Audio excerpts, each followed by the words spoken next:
Matapos maibalitang nakakulong dahil sa mga kasong estafa at large-scale illegal recruitment, ay binubugbog ngayon sa kulungan ng mga samut-saring pangbabatikos at mga bashing ang natatanggap ng veteranong mamamahayag na si Jay Sonza. Likas sa dating news anchor ang pagiging matapang nito at walang preno sa kanyang mga maaanghang na komento ukol sa ilang personalidad at mga isyu ng lipunan, kaya naman hindi may kakaila na maraming nakabangga ang dating mamamahayag. Kaya naman sa pagkakaaresto at pagkakaditin kay Jay Sonza, ay binubugbog pa rin ito ng bashing mula sa ilang mga netizens na galit sa kanya, kahit na nga nasa kulungan na ito ngayon. Ika nga ng ilan, karma na raw ito sa kanya.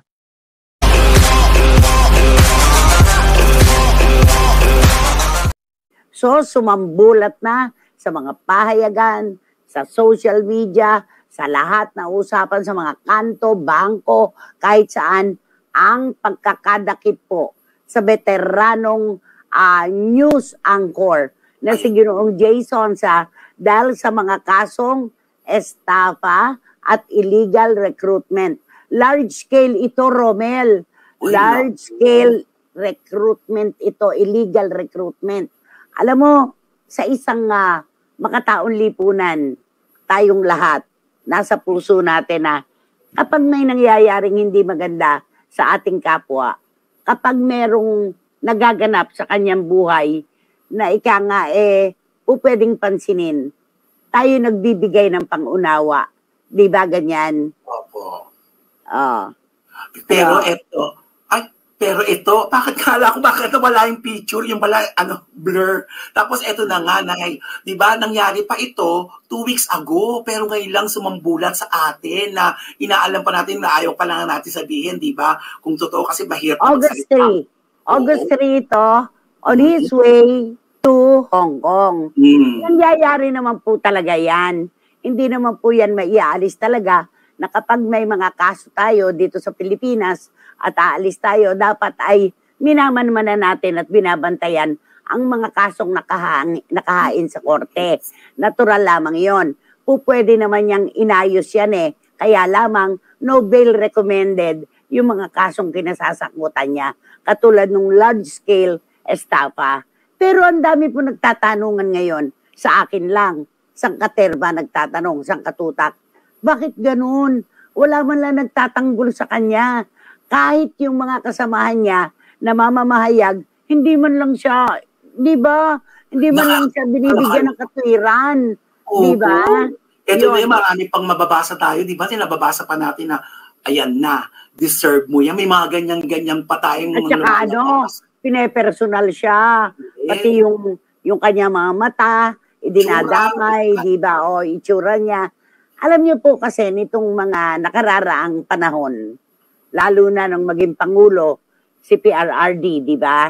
Alam naman natin kung saan siya nakakiling, di ba?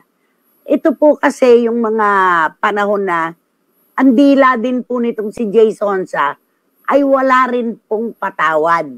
Sobra din po siyang magsalita na lahat ng tao ay mga kambing. Siya lang ang nag-iisang tupa sa mundong ito. Sa totoo lang, lahat ng kanyang sinasaling na issue, laging siya ang pabida, laging inuupakan ng kahit sino. Wala talaga siyang pinatatawad. Namemersonal siya. Unang-una, yung kay O.G. Diaz. Ilang beses na nilalait-lait niya si O.G. Diaz, pati itsura ng tao, ganun na lang kung kanyang pintasan. Na para bang pumananalamin siya papanig ang salamin sa kanya at magsasabing, sige, laitin mo ibang tao, total ang gwapong-gwapo mo. Parang ganon. Hindi naman, di ba? Alam mo ako, hindi ko na po ipagtatanggol ang aking sarili kasi na-touch nga ako sa text ni Ching Bautista Silverio kagabi at saka ni Von, ang ating EP kanina. Masyadong pumasok sa puso ko yung kanilang mensahe na ipinagtanggol ka na naman nanay ng panahon. Parang ganon. Sinasabi ko naman po lagi, talagang ang time po, ang best storyteller. Hindi po natin kailangang ipagtanggol ang ating sarili, hindi po natin kailangan patulan yung sa atin ay namumuisit kahit walang dahilan dahil darating at darating po ang panahon na ang magdedepensa po sa atin yung oras. Yun yun. Alam niyo po mga kapatid, kapag binibira po ako ni Jason sa kanyang mga vlogs, sa kanyang mga column, alam niyo po ginagawa ko, bumabalik po ako ng ilang hakbang sa nakaraan. Isang umuulang hapon po yon. Napahinto po ang aking sasakyan sa tapat ng isang gasolinahan. Nakita namin ni Tina, itong si Mr. Jason na kumakain ng isang nilagang mais sa gilid habang nagpapatila ng ulan. Ako inisip ko, pagkalaki-laking pangalan dati, yung Mel and Jay, talagang bukang bibig sila no ng mga tao, ng publiko. Tapos makikita mo itong taong ito, pagkalipas po ng ilang taon, na kumakain ng mais sa gilid ng isang gasolinahan na alam mo dahil ilang tiwayway lang ang layo namin, na alam mo na yung kanyang pagkagat ng mais ay malayo sa itinatakbo ng kanyang utak dahil blank stare ang nakita ko sa kanya. Nakatingin siya sa kawalan.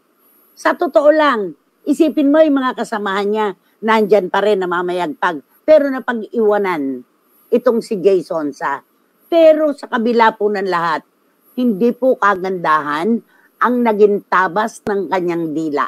Sumobra po ang bilib niya sa kanyang sarili na halos lahat ay makasalanan at siya lamang po ang sakdalinis.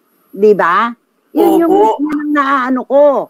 At saka yung mga tao, talagang sinindihan niya ng galit. Gusto niya magsindi ng galit. Sa kanya magmumula para siya ang lalabas na sa kanya nagmula ang lahat ng ito. Yun ang gusto niya, di ba? Siya yung pinag-uusapan. Kasi sinabi niya, sinaling niya, pero wala lang siyang mga resibo. Kaya doon siya nagpupulaan. Ang galing-galing niya. Ang galing-galing niya mag-imbento. Ang galing-galing niya maglabas ng fake news.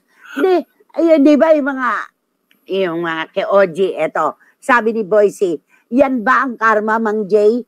Madakdak ka kasi masyado. Ngayon siya ang asimto pangit. Di ba, Kuya Oji? Di ba ang tawag niya kay Oji, asimto pangit? Hindi naman siya pinapatulan ni Oji. Dahil natutunan ni Oji yung tekniko ng pagpatol sa giyera na gusto niyang pasukin. Di ba? Alam niyo po, hindi man kayo dapat pansinin ngayon at batikusin ng marami nating kababayan, lalong-lalo na ng mga tao na sinaktan nyo, hindi po natin maiiwasan yan. Dahil lagi po tayong naniniwala na ang karma is just around the corner. Yung mga bato po na pinupukol natin sa ating kapwa, pag bumalik po sa ating mukha yan, wasak ang ating imahe. Ganun lang yon, di ba? Ayan na. Ito yung text ni Ching Bautista Silverio. Illegal recruiter pala na at estapador pala ang Jason kung magpakalat ng fake news, akala mo napakalinis. Non-bailable pala kaso niya. Karma is real talaga. Yun, yung mga ganun, di ba? Okay. At si Randy Balaguer, na isa kong audience coordinator noon sa Mel and Jay. Saksi ako sa maraming beses na pag-iyak ni Tita Mel dahil sa pagtataksil niyang si Jay. Ayan na ang eksena niya ngayon. Lagot ka sa preso. Sabi ni Randy Balaguer. At saka naalala ko yung ginawa niya kay Alex Marcelino, isang kasama sa pamamahayag. Tinrabaho mo si Alex. Tinrabaho mo para mawala sa Mel and Jay. Marami sila na sinaktan mo, pinagsalitaan mo, tinawag mo mga bobo, mga walang edukasyon. Ano ngayon? Magkikita-kita kayo sa bandang uli. Ikaw na kayo ko, lahat sila nakataas ang noo. Yun. Okay? Tita, karma is real talaga kay Jason Mahilig kasi siyang pumuna at magkukuda sa kapwa niya, sabi ni Tita Nene Ulanday.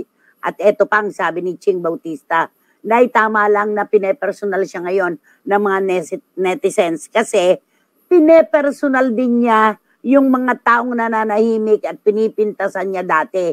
Sabi niya, who without sin cast the first stone. Di ba? Mambato ka kung isakdalinis ka. Yun. Ayan, tama yan. Grabe kasi ang kayabangan sa katawan ni Jason Masyado ang bilib niya sa sarili. Sobra ko magsalita. Pati ang mga post, antitinde. Sabi ni Marichu, formasyon espiritu.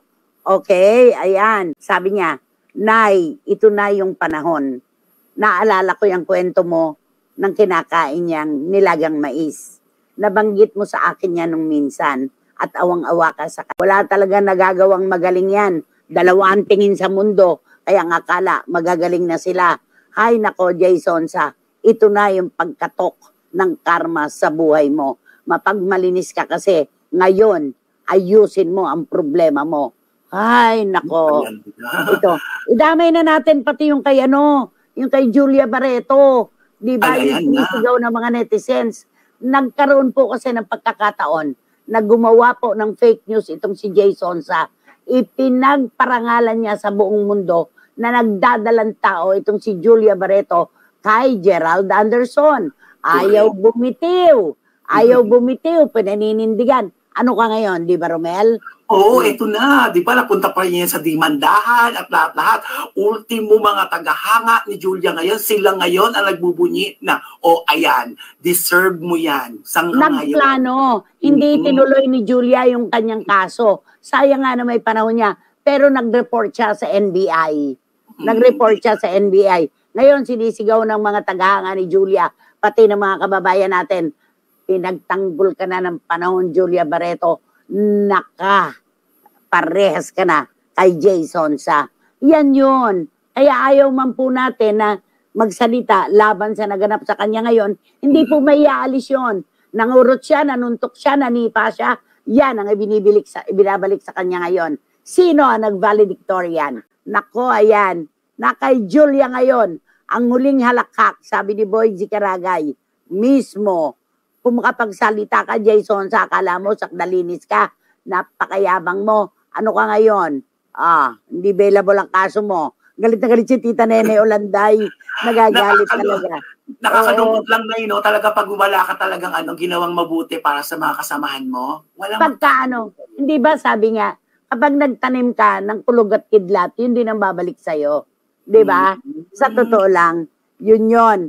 Nako, sabi ni John, okay lang, Nay, na hindi mo binanggit yung eksaktong pagkakadescribe ko ng itsura niya. Hindi rin naman ako gwapo, pero hindi ako mataray